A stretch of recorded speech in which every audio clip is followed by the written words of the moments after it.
Shalom. Anda sedang bergabung di dalam podcast Awali Bersama Tuhan dari Gereja Kristen Kalam Kudus Merauke. Kami berharap podcast ini akan menjadi berkat bagi Anda dalam mengawali hari ini. Selamat mendengarkan. Tuhan Yesus memberkati.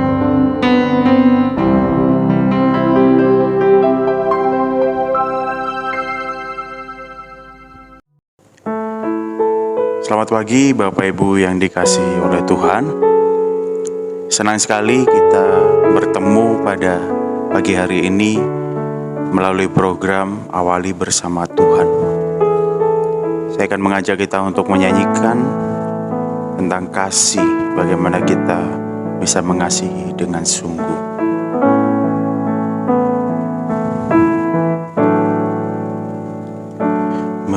Mengasihi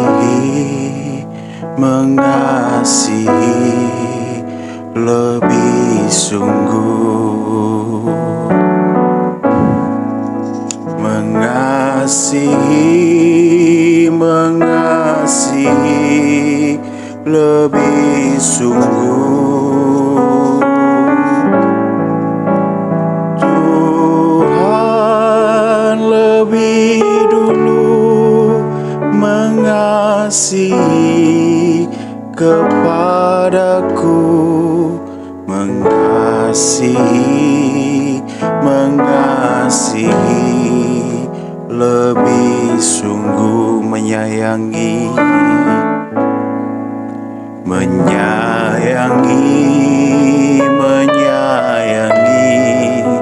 lebih sungguh,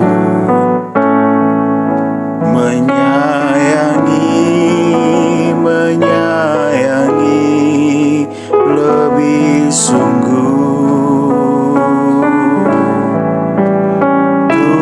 Tuhan lebih dulu menyayangi kepadaku, menyayangi lebih sungguh. Dalam 1 Petrus 4 ayat yang ke-8 berkata, "Tetapi yang terutama, kasihilah sungguh-sungguh seorang akan yang lain, sebab kasih menutupi banyak sekali dosa." Mengasihi sungguh-sungguh seorang akan yang lain, itu yang dikatakan Petrus dalam suratnya. Apa yang dikatakan Petrus ini selaras dengan apa yang dikatakan oleh Tuhan Yesus. Tuhan berkata, "Kasihilah sesamamu manusia seperti dirimu sendiri."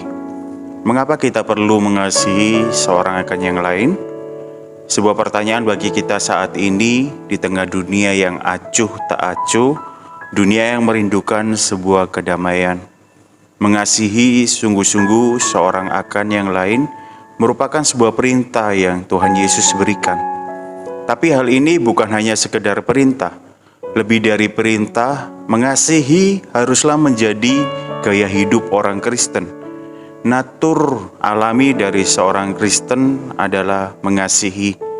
Pada saat kita mengasihi seseorang, kita akan memusatkan perhatian kita lebih kepada orang lain.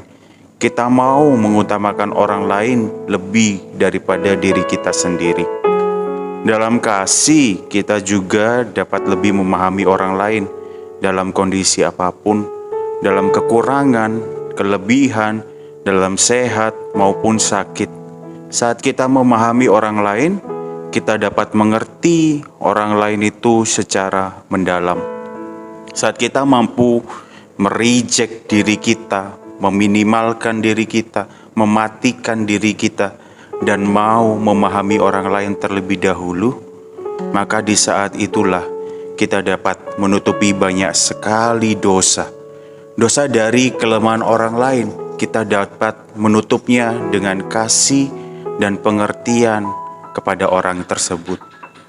Menutup ini lebih condong kepada memaafkan, mengerti, dan menolong orang lain pada saat ia bergumul untuk lepas dari keberdosaan. Ya, Sekali lagi, marilah kita saling mengasihi dengan sungguh-sungguh satu sama lain, karena kasih itu dapat menolong orang lain untuk terlepas dari belenggu keperdosaan. Tuhan Yesus memberkati. Mari kita berdoa. Bapa, tolong kami yang lemah ini untuk dapat mengasihi sesama kami, untuk dapat mengerti, untuk dapat memaafkan, untuk dapat menolong sesama kami. Tuhan, biarlah kami bisa mereject diri kami dan berusaha untuk belajar memahami orang lain. Dengan kami bisa memahami orang lain, kami bisa memaklumi dia, memaafkan segala keberdosaannya, dan menolong orang lain untuk dapat lepas dari keberdosaannya. Dan sekali lagi untuk membawa mereka kepada Tuhan. Tuhan, tolong kami, berikan kami kekuatan untuk dapat menolong, mengasihi orang lain. Terima kasih Bapa, karena Engkau telah terlebih dahulu menolong dan mengasihi kami. Kami mau untuk menolong dan mengasihi sesama kami. Di dalam nama Tuhan Yesus kami sudah berdoa. Amin. Selamat beraktivitas Bapak Ibu Saudara sekalian. Tuhan Yesus memberkati.